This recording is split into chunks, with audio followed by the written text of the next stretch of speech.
All right, Gran Turismo. It is a fun, thrilling, exciting ride. It surprised the hell out of me, so let's dive on into my thoughts about the film right now.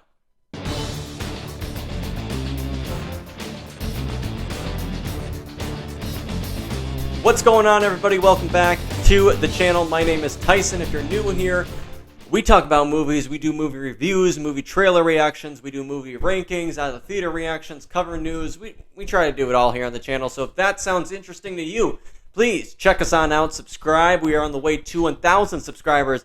And I'd love to have you guys along for that journey. If you guys are returning viewers and you can't tell, I'm in a different setup right now. This is the apartment that is new, and trying to figure out where exactly to film. So I'm testing out a location here. Obviously, not everything's set up, so ignore the little bit of a bland setup, but it's what we're working with. All right, before I begin, support WGA and SAG actors that are on strike. It is important, and they need to get what they deserve. All right, Gran Turismo. It is a fun, exciting film. It really is. I had no idea what to expect walking on into it, but I walked out pleasantly surprised and just excited. You know, I'm trying to think. We've had a lot of great movies in July. It was a great month. But this film just really did keep up that excitement for me of the films from July. And this is a little bit of an early access screening. Sony did push this film back a little bit to the end of the month. So they've been doing like advanced screenings I think it started Wednesday, this weekend, and I think next weekend as well, up to the films to release to kind of give it some positive press. And they're going to get it because this is a fun, great film. I would say the best part is David Harbour for sure. He really does bring this film home. The first, like I'd say 15, 20 minutes was kind of lagging for me. I didn't really feel, I was like, I don't know how this is going to be. He came on screen and just electrified the whole entire movie. So he definitely saved this one, and his character is great. Has some funny one-liners. He has a good story with the main kid here. Orlando Bloom also does a great job. I was excited to see him in a film here. However, his character is not on screen as much as I would like him to be. But him and David Harbour have a fun, good connection between the two of them, and they have some pretty powerful scenes. And I like the dialogue in here as well. I think Neil Blomkamp directed this one, and the way he shot the racing scenes were fantastic. It was very immersive. You know, you're sitting there in your seat, but you felt like you were right along inside that car.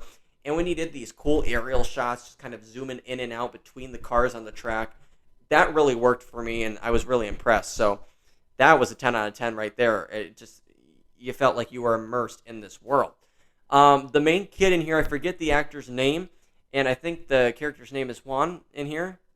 He was fantastic. I think he killed it. He knocked it out of the park. I hope we see him in future things because his performance in here, it was kind of his job to carry this film alongside David Harbour and Orlando Bloom, of course. But I think he did a great job, and he stood up to his own with those two actors. He did a fantastic job there. I really like the chemistry between him and his father. It's a kind of a complex relationship, but I like how that was branched out and told throughout the film. I wish we got a little bit more time with them.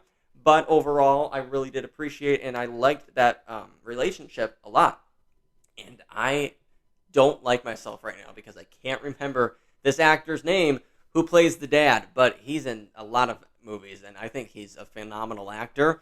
So I'm glad he was in this one as well. I think the story in here is good. It's based on a true story. I don't know exactly how close they stuck to the source material. But I would say overall, the screenplay is pretty solid. Not one of the best of the year, but, you don't have to be for this type of movie. But definitely carried the movie better than I thought it would. Like I said, walking into this movie, I didn't know what to expect.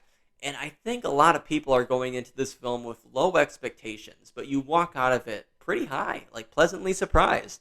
And I think that's what people are going to learn from these pre-screenings from the original date. I think it's August 28th that this does get released wide. And I think that's going to help the film with that opening weekend number. And I think you guys should definitely go out and check this one out. It's a great, fun, exciting time. Really does get the adrenaline pumping. Like I said, these race scenes I think are done fantastic. It's a 2-hour movie, but it doesn't feel long. I think it's a perfect runtime for the story that they wanted to tell here. and I think they did it right.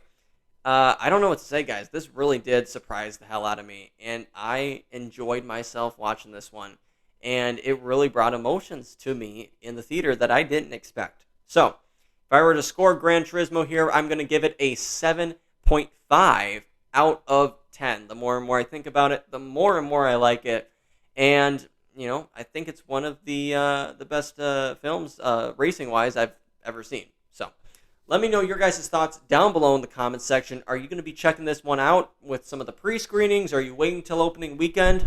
Or is this one not really on your radar and just not for you? Anyway, let me know your thoughts down below. Keep an eye out for this week. I'm going to drop about an hour-long podcast, I'd say, with my friend CJ. We're going to be covering the strike, but we're also going to be covering any movie news, some DC maybe movie news, what James Gunn is doing there. We're going to dive on into a lot of things, so be on the lookout for that. Hit the channel sometime this upcoming week.